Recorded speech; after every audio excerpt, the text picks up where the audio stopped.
Welcome back to So I Was Told, and welcome to episode 4 of the Idol series. Today we're going to talk about something that lives deep in the marrow of so many of us. The fantasy of being chosen. Not just liked, not just accepted, but singled out, picked, preferred, made to feel like the exception in a world of options. Whether it's a romantic partner who finally chooses us, a parent who once withheld love but now sees us, or even a boss, a coach, a friend. I think we live for the story where someone says, "I want you and only you." It sounds like love, looks like devotion, but often I think it really ends up being a trap, and one that ties our worth to someone else's gaze and then calls that intimacy. So let's talk about it.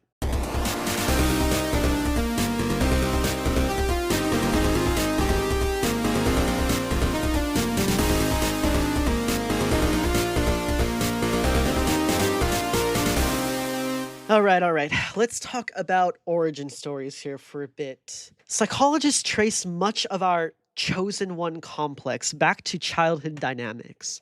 If you were the sibling who tried harder, the student who craved gold stars, or the kid who wanted to be noticed, you are already being wired to equate value with validation. Developmental psychology calls this conditional regard. That's when love is given as a reward for good behavior, or it's withheld otherwise. According to research published in Child Development, people who experience conditional regard as children are more likely to become approval seeking adults. So we grow up craving that moment where someone finally chooses us, because in our brains, chosen means worthy. Now, here's where it gets theological, right? We start building our lives around the fantasy of being selected. It's not just about love, it's about salvation. We idolize the idea of the one, the partner who redeems our loneliness, the friend that makes us feel seen like no one else, or maybe even the job that finally proves we're not a failure. So, what happens when they don't pick us? Or what happens when they do pick us and then later change their mind?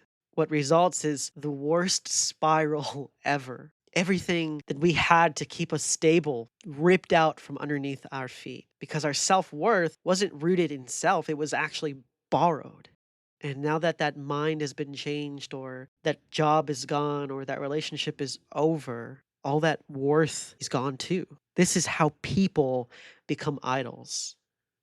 Not because they asked to, but because we needed them to be the answer. Being chosen feels powerful, right? Who doesn't want to be chosen? I think one of the worst anxieties in elementary school, or even like, I mean, still to this day, like, do you remember playing kickball or any sport and you had team captains and they were choosing people? Nobody wanted to be chosen last. It's like such an embarrassing feeling. You know what I mean? That's because the notion of being chosen, especially being chosen against all odds or against others, makes you feel powerful. But what we rarely talk about is how it's also about control, right? Like, we're not just trying to be loved, we're trying to win. We're trying to beat the other options. We're trying to feel like we're special, like we're singular, like we're irreplaceable. I don't want to be the second option. I don't want to be the third option. I want to be the only option.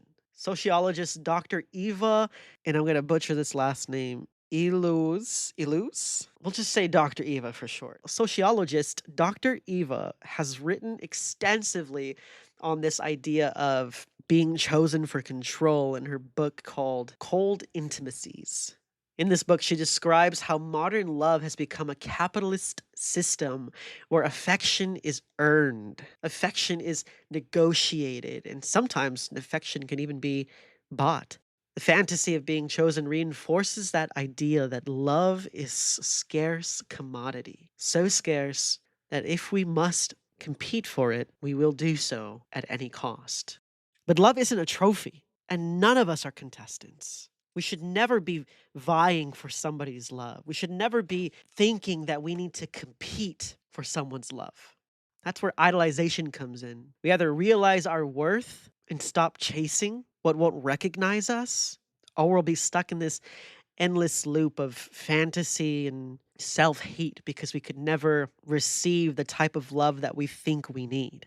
But here's a twist that no one actually warns you about when it comes to this idea of being chosen. Sometimes you actually are chosen. There comes a point in life where you do get the partner, where you do get the role, you do get the title, you get hired, the approval, you get a seat at the table, the recognition that you've sought after for years, after many failed relationships, after many different jobs, many different friend groups, moving to different cities, starting over again. Sometimes you are chosen, and somehow it still feels hollow because being picked doesn't heal the fear that you're unworthy. It doesn't address the part of you that never felt enough without an audience. This is what psychologists call the hedonic treadmill, a concept from positive psychology where each win gives us a spike of satisfaction. But we soon return to our baseline level of insecurity or self doubt, needing the next hit of validation to feel whole again. So we chase it over and over again, setting the bar higher and higher, thinking there must be something better than this, thinking there must be a deeper level of intimacy, there must be more recognition that I need. But at some point, the proof stops working and the hollowness sets in. We either idolize someone or something to the point where we're never getting the satisfaction we need, or we become chosen in every sense of the way we thought we wanted to be until we discovered that it eventually feels the same as it did before we were chosen. This is what we call monotony. Have you ever been in a relationship longer than 8 months, 2 years? If you had that perfect job for longer than 1 year? We had the same friend group for more than 5 years? At some point, monotony is going to kick in, and you're going to start to question whether you're in the right spot in life or not. Is this person really right for me? Do these friendships really uplift me, uphold me? Is this job actually fulfilling? I was told, love what you do for work and you'll never work a day in your life. And I thought that I loved what I did for work, but I don't know anymore. I think monotony sets in every point of our life. I don't think there's a way to escape it, especially with how easy it is to be distracted by instant gratification in this day and age. We take for granted our relationships, our positions, our talents, our skills, or we compare them endlessly with other relationships, other jobs, other careers we see online, curated in the most aesthetically pleasing way, and we wonder, why doesn't my life look like that?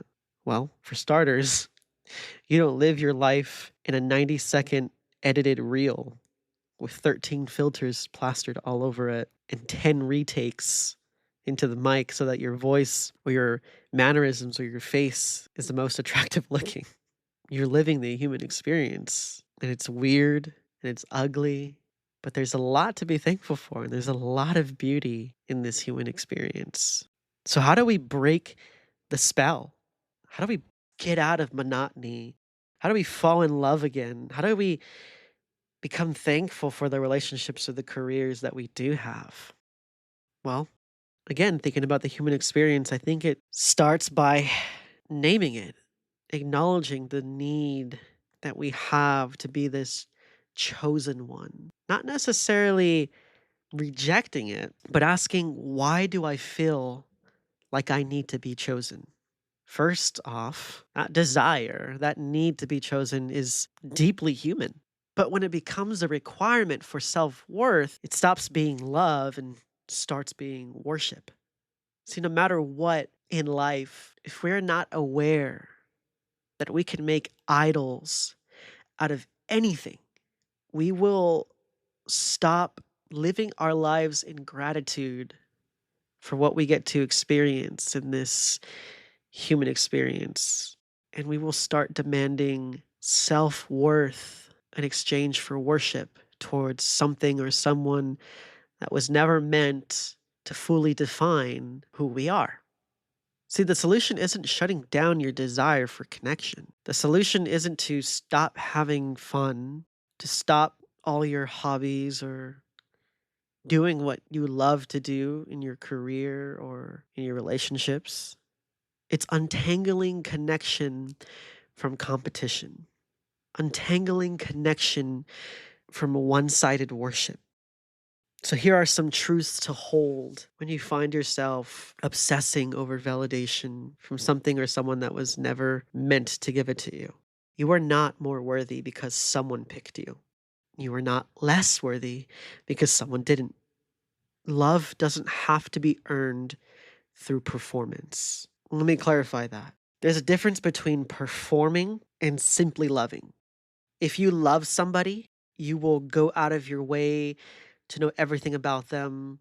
You will go out of your way to understand what real healthy relationships look like. You will go out of your way to constantly set aside your pride or your idea of absolute truth when you enter the space of an entirely different human being within the context of intimacy. I like to see relationships, especially intimate romantic ones, as a sort of covenant, not a contract. I'm not contracted to love you. I'm compelled to love you through a covenant, through a promise that no matter how high my love can feel or how low or empty or invisible love can feel, that I made a promise of presence to know that I'm not going anywhere because one day I wake up and I don't feel this Hollywood romantic version of love. And so I don't have to perform to earn someone's love. I love because I know there is no perfect love when it comes to human beings loving one another. There is no perfect friendship.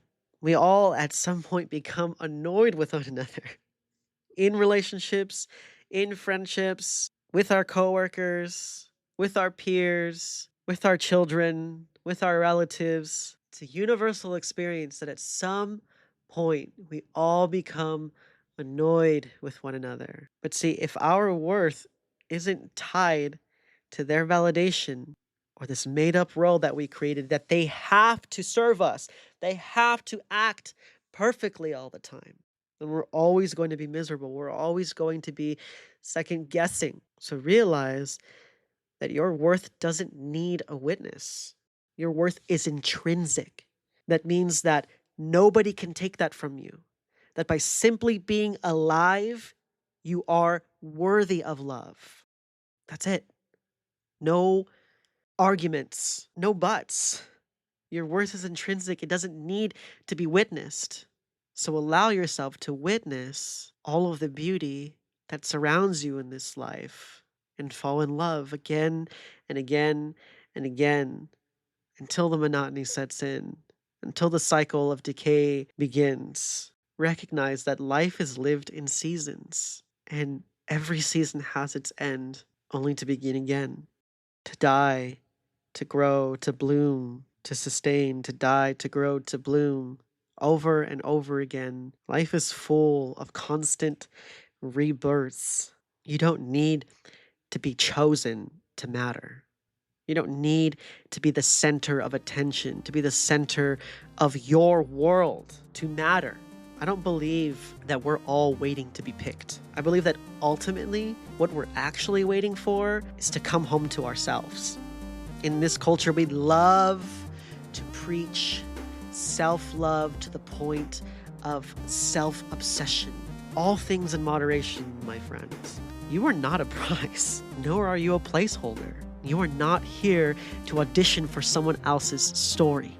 You are not valuable because someone sees it. You are valuable whether they do or not. So maybe the idols that you've been chasing isn't a person. Maybe it's the idea that being wanted would finally make you feel worthy.